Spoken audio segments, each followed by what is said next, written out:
there is a chance that in the next couple of days, you're going to run into a mom that you haven't seen in a while, or maybe a mom you don't even know, and she's going to do something that's going to make you think in your head, oh my gosh, Becky, look at her, blah, blah, blah. And then you're going to have to make a choice.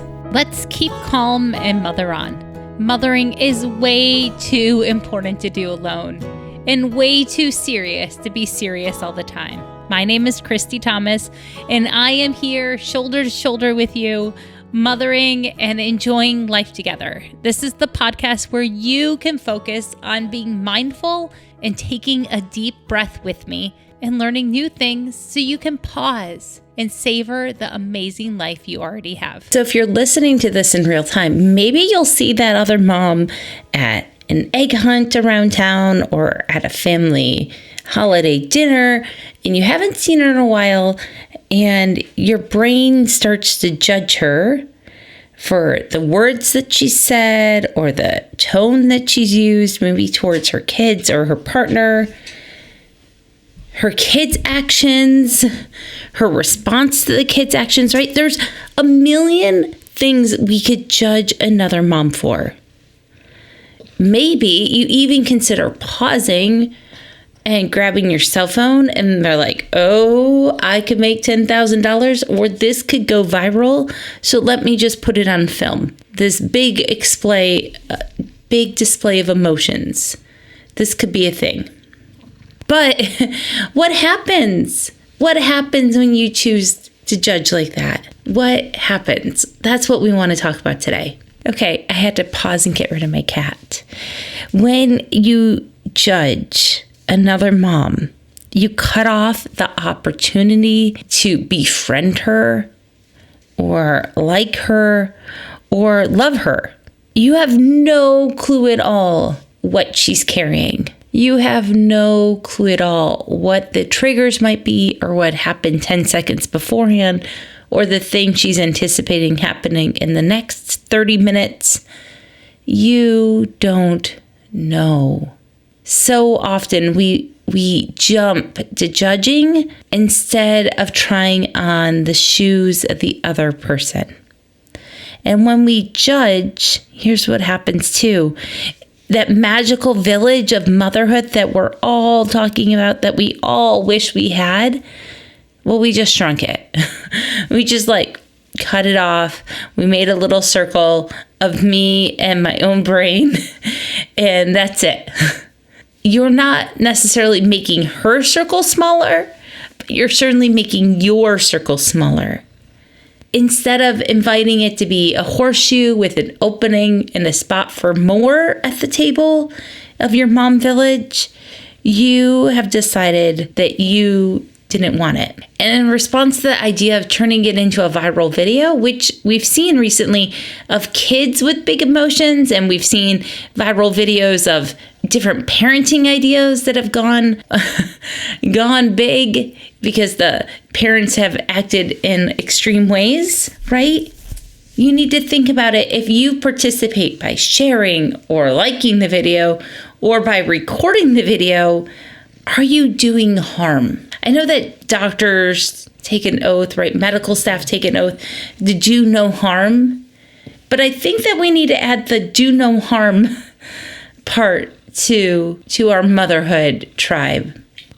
When you see that other mom you're judging, let's first do no harm. So of course, if there is someone in danger, there's probably a need for you to respond, okay? But most likely the chances are low for that happening.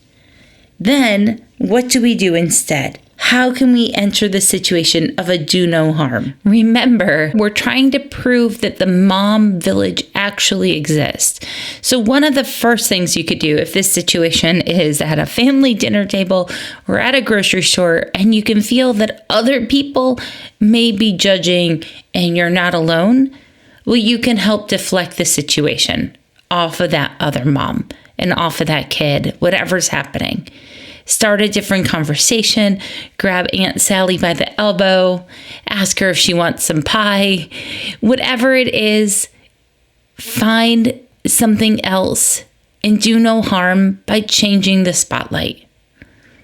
People are allowed to have hard moments, and one of the do no harm strategies is to decide if this is a safe, hard moment and how to prevent more judgment from happening. The second do no harm idea is to just smile and wave. Just an acknowledgement, like that head nod, that Jeep wave. I've done a podcast episode where I think moms need a secret wave to say, I see you. I am on your team. I understand that this is hard. And I've got your back in a way that, mom to mom, we know we have.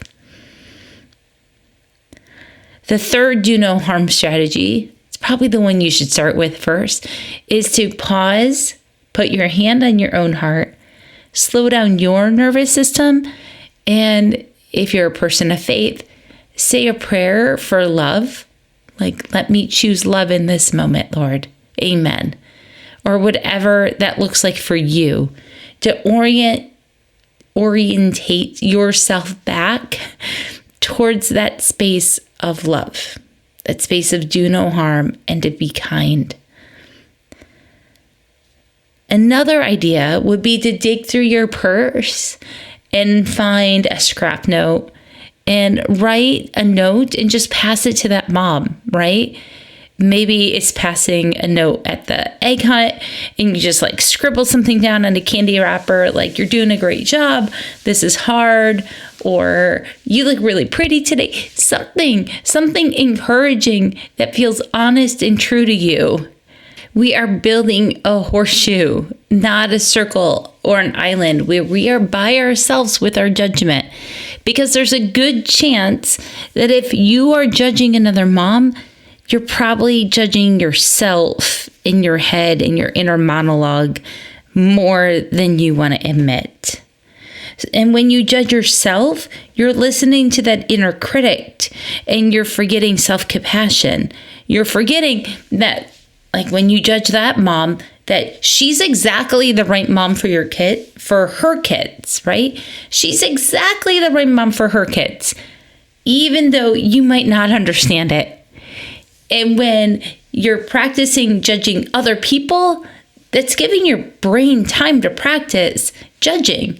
And so you are more likely to judge yourself and to forget that you're exactly the right mom for your kids, even in those hard moments. You are just fantastically and wonderfully you. There's no one else like you.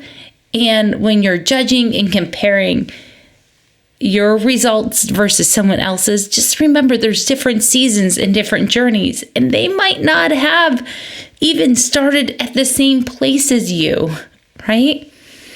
Your starting line might be miles ahead or miles behind someone else with where you're comparing them from.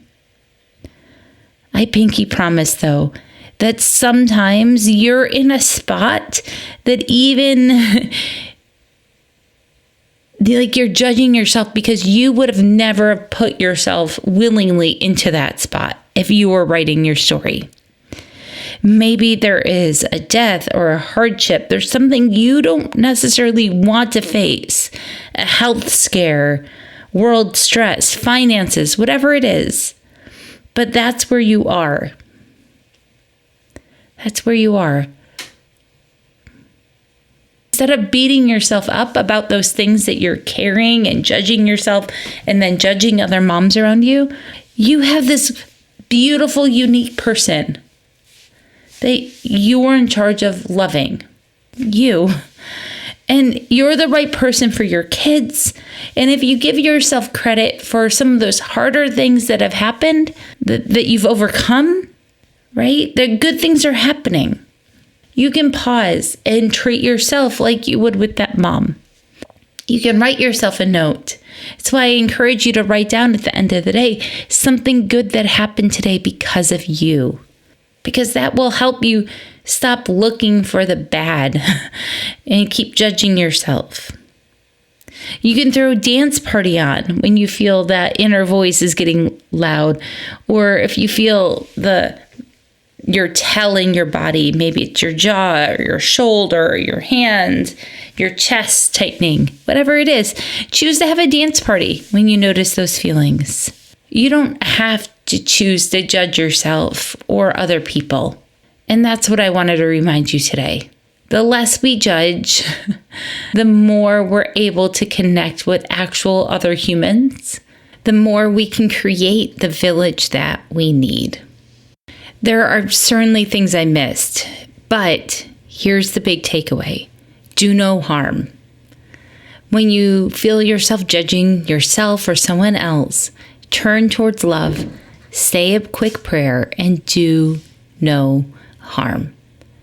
Your self-care activity for today is to make a playlist somewhere, wherever you listen to music, or maybe it's just a note on your phone of the things that you do when you feel yourself getting into that space. Okay? I'm going to make a playlist on Spotify and I'll share it in the next couple of days on Instagram. So if you're not my friend on Instagram, please go check it out. My name is Everyday Runner Christy and the link is in the show notes. Now for the family fun idea. Have as many egg hunts as you possibly can. If you somehow have plastic Easter eggs in your house, you don't have to use it as a Christian tradition. Seriously, just hide the eggs. Put riddles in them. Put alphabet letters in them. You can play like 100 games. I'll link to Pinterest ideas of things you can do with plastic eggs that have nothing to do with candy or the Easter bunny or Easter. They're just kind of fun to play with. Can you sort? Can you match? Can you put them on a tray and figure out which one was missing? You just have to, those games just come off the top of my head super fast. Like, you can do a quick speed memory game. You can do a stacking game. You can do a gathering game. Can you do a sort the color game? If you have older kids, can you do some sort of destruction game, right? Can you put baking soda and vinegar and make it a volcano and throw it up in the air and see it explode? Your life is amazing. Enjoy the one life you already have. I'm so glad to know you. I'm so glad you're on Earth today with me, and you're exactly the right mom for your kids. Have a great day.